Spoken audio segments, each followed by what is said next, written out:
ការចរចាជុំទី2ដែលប្រើពេលរយៈពេល21ម៉ោងរវាងសហរដ្ឋអាមេរិកនិងអ៊ីរ៉ង់ធ្លាក់ក្នុងបរាជ័យជាថ្មីម្ដងទៀតអនុប្រធានាធិបតីសហរដ្ឋអាមេរិក J.D. Vance ដឹកនាំការចរចានេះប្រកាសថាការចរចាបរាជ័យគឺបរាជ័យតាំងពីដើមទីរហូតដល់ទីបញ្ចប់បើទោះជាមើលឃើញអំពីឱកាសនៃការចរចាទល់មុខគ្នាប្រព្រឹត្តទៅបានក៏ដោយនោះ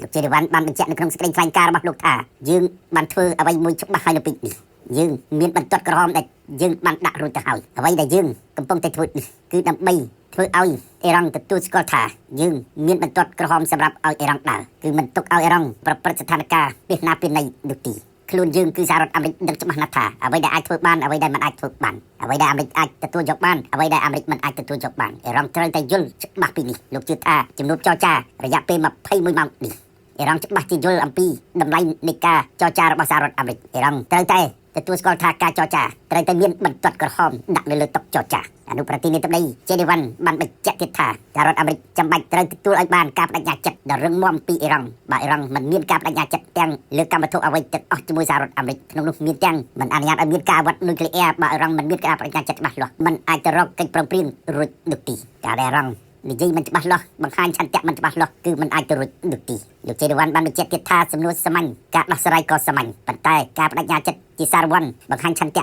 ស្មោះត្រង់របស់អ៊ីរ៉ង់នៅចំពោះមុខការចរចាគឺជារឿងចាំបាច់បំផុតអ៊ីរ៉ង់អត់មានអាវុធនុយក្លេអ៊ែរដាច់ខាតចាប់ពីពេលនេះទៅហើយអ្វីដែលអ៊ីរ៉ង់កំពុងធ្វើឲ្យពិភពលោកជួបឧបសគ្គត្រូវតែរំលាយឧបសគ្គរបស់ខ្លួនឯងចោលនៅពីនេះយ៉ាងណាលោក J.D. Vance អះអាងថាការចរចាជួបគ្នា3នាទីចុងក្រោយមិននឹងបែកគ្នាមើលឃើញអ៊ីរ៉ង់ហាក់ដូចជាចង់បានកិច្ចព្រមព្រៀងមួយប៉ុន្តែរ៉ង់អត់ធ្វើអ្វីបាននៅចំពោះមុខកិច្ចចរចានោះទេបើតាមសេចក្តីរាយការណ៍គណៈប្រតិភូរបស់សហរដ្ឋអាមេរិកបានចាក់ចេញពីទីក្រុងអ៊ីស្លាមាបាតនៃប្រទេសប៉ាគីស្ថានវិញហើយនៅពីនេះដោយការបរិច្ឆេទនៃការចរចាមិនទាន់កំណត់នៅពេលណានោះទេបណ្ដាញផ្សាយព័ត៌មាន ABC ចុះផ្សាយថាយន្តហោះរបស់អាមេរិកចំនួន2គ្រឿងបានចាក់ចេញពីប្រទេសប៉ាគីស្ថានហើយដែលក្នុងនោះយន្តហោះរបស់លោក J.D. Vance គឺ Air Force បានចាក់ចេញពីទីក្រុងអ៊ីស្លាមាបាតនៅម៉ោងជាង7ព្រឹកថ្ងៃទី12មេសានេះហើយការចរចារយៈពេលចុងក្រោយតែប៉ុន្មាននាទីប៉ុណ្ណោះលោក J.D. Vance បានអាងថាអ៊ីរ៉ង់ចង់បានកិច្ចព្រមព្រៀងតែអ៊ីរ៉ង់អត់មានភាពស្មោះត្រង់នោះទេតាមបណ្ដាញផ្សាយព័ត៌មាន ABC បានដឹងថាអនុប្រធានាធិបតីសហរដ្ឋអាមេរិក J.D. Vance បានចោទសំណួរ3សំណួរទៅកាន់គណៈប្រតិភូការចរចារប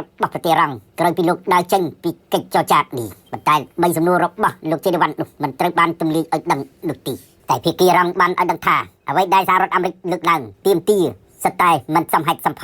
លសម្រាប់អ៊ីរ៉ង់មិនអាចទទួលយកបាននោះទេអ៊ីរ៉ង់នៅតែប្រកាន់ចំពោះការទាមទារដូចនឹងការបញ្ជាក់នៅក្នុងសំណើរបស់អ៊ីរ៉ង់10ចំណុចដែលសហរដ្ឋអាមេរិកបានទទួលយកទៅពិនិត្យហើយនោះប៉ុន្តែ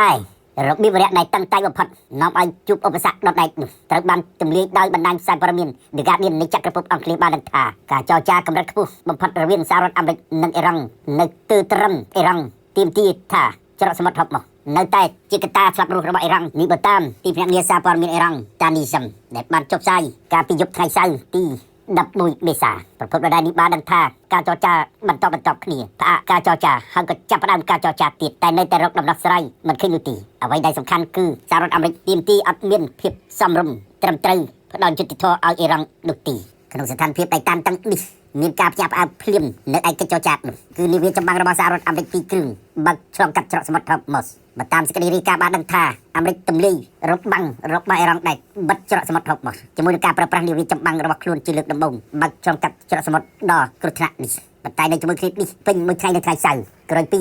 នាវាចម្បាំងរបស់អាមេរិកបើកឆ្លងកាត់ច្រកសមុទ្រ Hormuz នោះនាវាដឹកប្រេងយ៉ាងតិច16គ្រឿងបានបើកឆ្លងកាត់ពីក្រោយអ៊ីរ៉ង់ស្ទុះស្ទាព្រមានផងគម្រាមចង់បាញ់ពន្លិចនាវាចម្បាំងរបស់សហរដ្ឋអាមេរិកតែមិនអាចទៅរួចនោះទេចុងក្រោយអ៊ីរ៉ង់នៅតែដាក់លក្ខខណ្ឌនៅឯតុចរចាថាអ៊ីរ៉ង់នៅតែមានសិទ្ធិក្នុងការគ្រប់គ្រងច្រកសមុទ្រ Hormuzក្នុងកិច្ចចរចានោះនិយាយគ្នាមិនត្រូវគ្នាអំពីច្រកសមុទ្រ Hormuzហើយក៏បំបែកការចរចារៀងខ្លួនវិញបើតាមសេចក្តីរាយការណ៍ដឹងថាគណៈប្រតិភូសហរដ្ឋអាមេរិកចាប់ផ្ដើមចាក់ចេញពីទីក្រុងអ៊ីស្លាមាបាតនៃប្រទេសប៉ាគីស្ថានហើយការចរចាកំពុងប្រព្រឹត្តទៅនាយករដ្ឋមន្ត្រីអ៊ីស្រាអែល Benjamin Netanyahu នៅតែសច្ចាថានឹងបន្តការវាយប្រហារទៅលើប្រទេសអ៊ីរ៉ង់បន្តទៀតឲ្យតែអ៊ីរ៉ង់មិនទទួលយកលក្ខខណ្ឌរបស់សហរដ្ឋអាមេរិកនោះអ៊ីស្រាអែលប្រកាសថាការចរចាជាករណីចាំបាច់ប៉ុន្តែបើអ៊ីរ៉ង់មិនអាចធ្វើបានគឺអ៊ីស្រាអែលនៅតែបន្តវាយប្រហារទៅលើអ៊ីរ៉ង់បន្តទៀតនាយករដ្ឋមន្ត្រីអ៊ីស្រាអែល Benjamin Netanyahu ប្រកាសថាការវាយប្រហារទៅលើរបបនៃអ៊ីរ៉ង់បច្ចុប្បន្ននេះព្រោះជារបបដែលគ្រប់គ្រងពួកសកម្មភាពភេរវកម្មជាមួយគ្នានេះនាយករដ្ឋមន្ត្រីអ៊ីស្រាអែល Benjamin Netanyahu បានបញ្ជាក់នៅលើបណ្ដាញសង្គមរបស់លោកថាអ៊ីស្រាអែលអត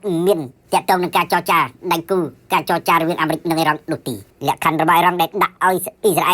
ែលមិនអាចទទួលយកបាននោះទេព្រោះអ៊ីស្រាអែលពុំមែនជាដៃគូចរចានោះទេ អ៊ីស្រាអែលប្រកាសថាអ៊ីស្រាអែលមានសិទ្ធិក្នុងការចរចាដោយខ្លួនឯងមិនចាំបាច់សហរដ្ឋអាមេរិកចរចាជំនួសនោះទេបញ្ហាសំខាន់បំផុតអ៊ីស្រាអែលបានប្រាប់ទៅពួកសកម្មជនហ៊ីបូឡោះលីបង់ដែលជ្រកកោននៅលើទឹកដីលីបង់ភាគខាងត្បូងឲ្យបន្ទាបខ្លួនមកចរចាជាមួយនឹងអ៊ីស្រាអែលជាជាងពឹងអ៊ីរ៉ង់ទៅចរចាជាមួយសហរដ្ឋអាមេរិកនោះអ៊ីស្រាអែលមិនអាចទទួលយកបាននោះទេអ៊ីស្រាអែលនៅតែប្រកាសថានឹងវាយប្រហារទៅលើពួកសកម្មជនលីបង់នៅភាគខាងត្បូងប្រទេសលីបង់បន្តទៀតបើពួកសកម្មជនលីបង់មិនព្រមចូលខ្លួនមកចរចាចំណែកឯប្រធានាធិបតីសហរដ្ឋអាមេរិកលោកដូណាល់ ត្រាំវិញបានប្រាប់អ្នកសារព័ត៌មាននៅក្រៅសេតវិមានថាសម្រាប់សហរដ្ឋអាមេរិកមិនជាបញ្ហាអ្វីនោះទេគឺបញ្ហាគឺអ៊ីរ៉ង់ឯណោះទេបើតាមលោកដូណាល់ ត្រាំការខ្វែងគំនិតគ្នាអត់មានច្រើនពេកនោះទេគឺតិចតួចទេប៉ុន្តែអ្វីដែលសំខាន់គឺកិច្ចព្រមព្រៀងមិនអាចមាននៅឯតុចរចាយ៉ាងណាចំពោះបញ្ហាច្រកសមុទ្រហូបូសនេះដែលរងចាប់ធ្វើជាចំណាក់ខ្មាំងរបស់ខ្លួននេះកងទ័ពសហរដ្ឋអាមេរិកប្រកាសថាខ្លួនកំពុងតែរៀបចំដើម្បីបោះសម្អាតមីនសមុទ្រដែលរងបានដាក់នៅច្រកសមុទ្រហូបូសដើម្បីរំដោះមីនទាំងនោះចេញហើយបាញ់ច្រកសមុទ្រហូបូសនេះឲ្យនាវានិងកប៉ាល់ទាំងឡាយណាដែលដឹកប្រេងឆ្លងកាត់ច្រកសមុទ្រហូបូសប្រកបដោយសុវត្ថិភាពក៏បញ្ជាការ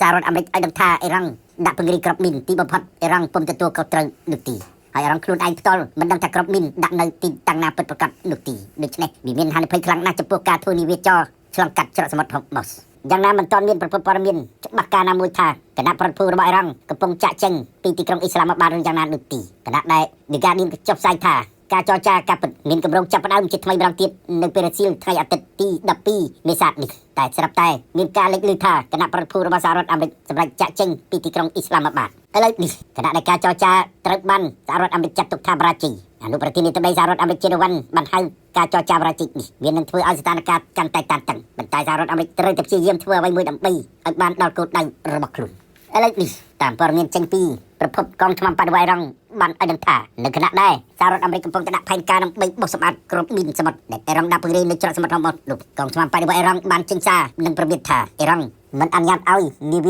ាយោធាទាំងឡាយណាមកពីប្រទេសណាក៏ដោយមិនអនុញ្ញាតឲ្យឆ្លងកាត់ច្រកសមុទ្រហូបូសដាច់ខាតចាប់ពីម៉ោងនេះតទៅអ៊ីរ៉ង់ប្រកាសថាកាលពីថ្ងៃសៅរ៍ពុំមាននាវាចម្បាំងប្រទេសណាមួយឆ្លងកាត់ច្រកសមុទ្រហូបូសនោះទេតែទំនងអ៊ីរ៉ង់ច្រានចោលចំពោះការចុះផ្សាយថានាវាចម្បាំងរបស់អាមេរិកពីរគ្រឿងបាច់ឆ្លងកាត់ច្រកសមុទ្រហូបូសនោះចាត់ទុកថាមិនមែនជារឿងពិតនោះទេប៉ុន្តែផ្ទុយទៅវិញកាលពីថ្ងៃសៅរ៍ទី11មេសានោះខណៈដែលនាវាចម្បាំងរបស់អាមេរិកកំពុងឆ្លងកាត់ច្រកសមុទ្រហូបូសអ៊ីរ៉ង់ប្រមានថាបើនាវានេះឆ្លងកាត់ក្នុងរយៈពេល30នាទីមិនព្រមត្រឡប់ថយវិញគឺមីស៊ីលរបស់អ៊ីរ៉ង់នឹងបាញ់លើនាវានោះតែទីបំផុតអ៊ីរ៉ង់អត់បានបាញ់ទៅលើនាវាចម្បាំងសហរដ្ឋអាមេរិកពីរគ្រឿងនោះទេឥឡូវនេះអ៊ីរ៉ង់បានបោះពាក្យសម្ដីថាគណៈប្រតិភូសហរដ្ឋអាមេរិកដែលមកកាន់តុចរចានេះគ្រាន់តែជាការសម្លាប់បរិយាកាសនៃការចរចាតែប៉ុណ្ណោះអ៊ីរ៉ង់មើលឃើញថាសហរដ្ឋអាមេរិកអត់មានចេតនាចង់ធ្វើឲ្យមានសន្តិភាពសម្រាប់តំបន់មជ្ឈមបូព៌ានោះទេបណ្ដាញទូរទស្សន៍ Spread News នៃប្រទេសអ៊ីរ៉ង់ចុះផ្សាយថារបៀបវារៈដ៏តានតឹងបំផុតហើយសហរដ្ឋអាមេរិកព្យាយាមសម្លាប់របៀបវារៈនោះគឺបញ្ហាច្រកសមុទ្រហូបូសនិងសិទ្ធិគ្រប់គ្រងធម្មពលនុយក្លេអ៊ែរ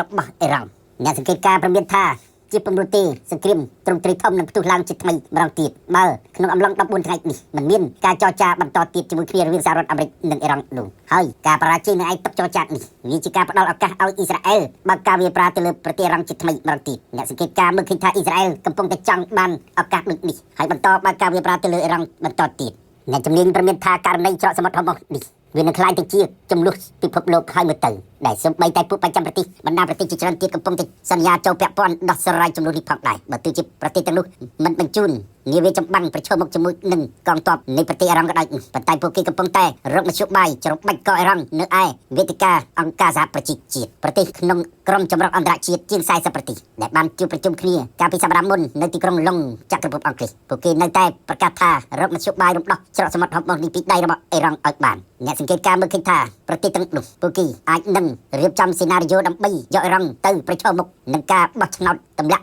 ឋានៈភាពជាសមាជិករបស់អ៊ីរ៉ង់នៅឯមហាសន្និបាតអង្គការសហប្រជាជាតិបើទោះជាចិននិងរុស្ស៊ីប្រឆាំងក៏ដោយនោះអ្នកសង្កេតការណ៍និងអ្នកជំនាញមើលឃើញថាសហគមន៍អន្តរជាតិអាចធ្វើរឿងនេះទៅបានដើម្បីធ្វើឲ្យអ៊ីរ៉ង់ក្លាយទៅជាប្រទេសកាន់តែឯកោបំផុតនៅលើវេទិកាអន្តរជាតិហើយធ្វើឲ្យរបបសាធារណរដ្ឋអ៊ីស្លាមអ៊ីរ៉ង់កាន់តែអស់ភាពស្របច្បាប់តំណាងឲ្យប្រជាជនអ៊ីរ៉ង់